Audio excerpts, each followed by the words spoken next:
I was born and raised in Missouri, in Heartland, USA.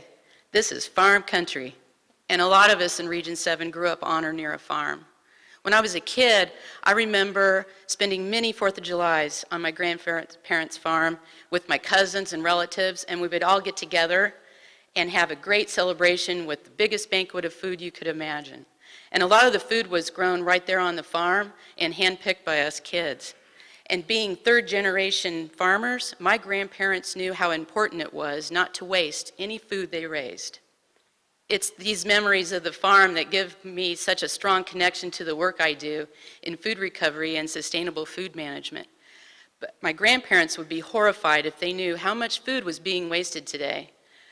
A lot of the food is thrown into the landfills by consumers like you and me, while 1 in 5 families don't have enough food to eat and don't have enough food to eat to maintain an active and healthy lifestyle. I read in Jonathan Bloom's book, American Wasteland, that Americans throw away enough food to fill the Rose Bowl Stadium every day. When we throw away wasted food, we're also throwing away the resources used to grow it, like water, energy, and fuel.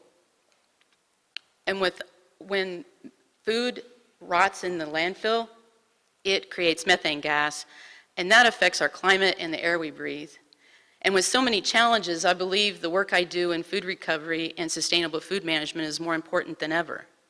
The work I do is helping consumers and schools and businesses learn how to reduce wasted food and using just simple tools.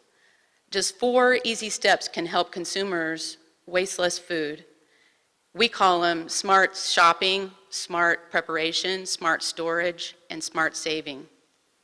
Simple steps like watching your portions, shopping with a list, eating the oldest foods first, and knowing where to store food in the refrigerator are helping consumers reduce wasted food and save money on their grocery bills. I thought I was already doing all I could not to waste food, but when I started measuring and tracking all the food I was throwing out, I was shocked. I started learning and using the tools in the Food Too Good to Waste toolkit, and I learned that I was preparing way more than my family could eat. And so I started cutting portions, and then I started noticing that I was reducing the amount of food I was throwing away, and I also noticed a $100 drop in my grocery bills. And that's money I could use to pay down my son's college tuition bills, which, by the way, are growing as fast as food waste. So if we can reduce food waste, and with reducing food waste for families, just imagine the impact it can have on businesses.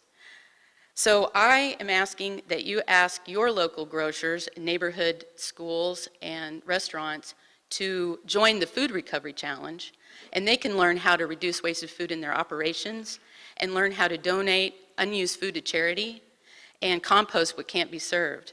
And if we share this story through our social networks, it will spread more quickly and change will come.